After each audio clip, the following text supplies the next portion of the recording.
Alright, so the reason why meditation is crucial if you have anxiety, panic disorder, any kind of social anxiety. So, what meditation does is, on a chemical level, it's going to increase the level of GABA, dopamine, serotonin in your brain. And those are all important if you have any kind of stress or mood disorder like anxiety or anything like that. You're just going to feel better.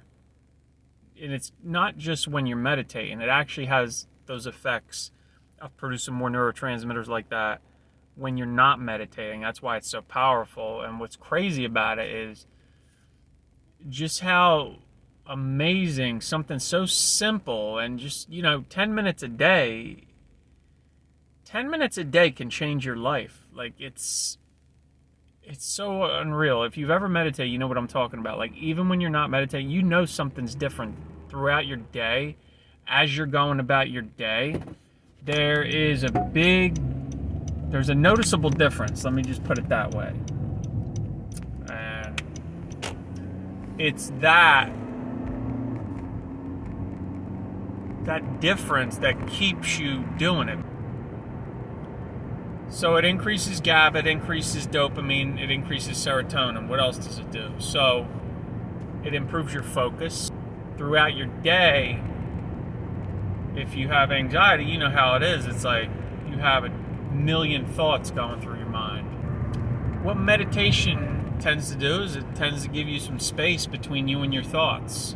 Getting some distance, you're getting this zoomed out effect that I went into on my video about supplements. And if you haven't watched that, check out my top 5 best supplements for anxiety and stress.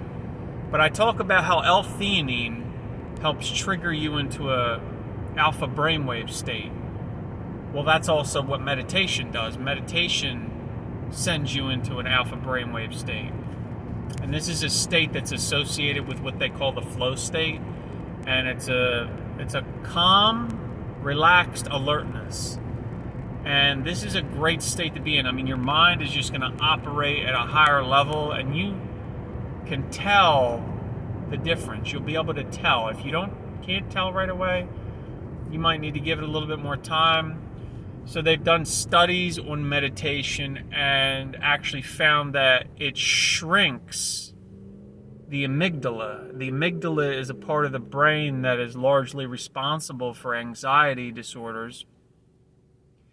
And people with anxiety tend to have an overactive amygdala. So meditation actually shrinks it, which is insane. And that's why I always talk about how the brain is like plastic. It has the ability to change, not only just on a thought level, but physically. What you do physically changes the structure of the brain, and that's a perfect example. So there's all different kinds of meditations. So the meditation that I recommend most people start off with, and even one that I still continue to practice to this day, is a meditation where you're focusing on either sound or sensation. So the sensation of your breath, the way your feet feel on the ground, the way maybe your skin feels, the temperature change, and you can focus on those kinds of sensation meditations or focus on a sound. So if you have trouble just sitting there silently and just focusing on either the sounds in the environment or sensation, a good way to help you get into a meditation practice is to either go with a guided meditation or just put some music on and just focus all your attention on that music. Focus all your attention on that music, or focus all your attention on your favorite audiobook. Another benefit of meditation is that it lowers your blood pressure. And this can be observed. You can do this yourself. If you have a blood pressure cuff monitor at home, you can take your blood pressure before and after meditation. That's a big part of meditation, is just finding time to meditate. I mean, you will make time for meditation, especially when you see the benefits. But when you first start now, you don't really know what this is going to do. You just hear people like, oh, meditation's good for you. Oh, meditation's good for you.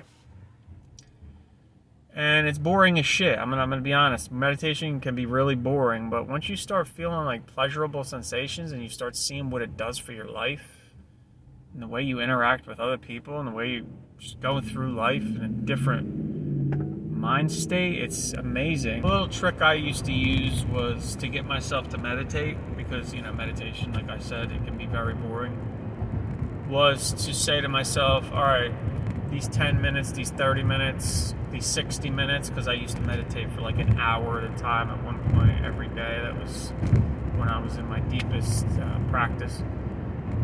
This time doesn't belong to me. It belongs to the meditation, and this is just maintenance for my brain. I have to do this, you know. But what I want to stress to you guys is you don't need to go for 10, 20, 30 minutes.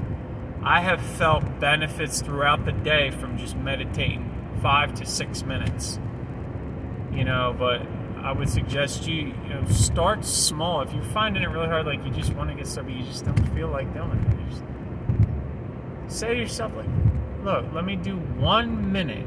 And see, the problem with that is that you say that to yourself, and then the brain always like, oh, that ain't even worth it, because that ain't going to do anything for me. It will do something for you. First of all, you're training your discipline. Second of all, you will get benefits from meditation from just doing a minute. I mean, just do a minute and take some deep breaths. You'll feel that.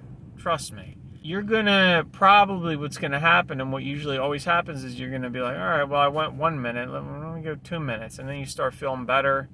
You know what? I'm feeling kind of good. I can go another minute and another minute and another minute. And this is like training your brain, training your discipline. So in closing, meditation is an extremely potent practice, really for anybody, but especially for people with anxiety, panic disorder, any kind of issues like that. You will benefit from meditation. It will show you, basically, if nothing else, that you do have the power to change your life and change your condition within you. Like, a lot of people feel very disempowered, and I understand, like, things like things like anxiety and panic definitely don't make you feel very powerful, because it feels like you're out of control. And when you get a sense of control, you start to realize that you're able to change.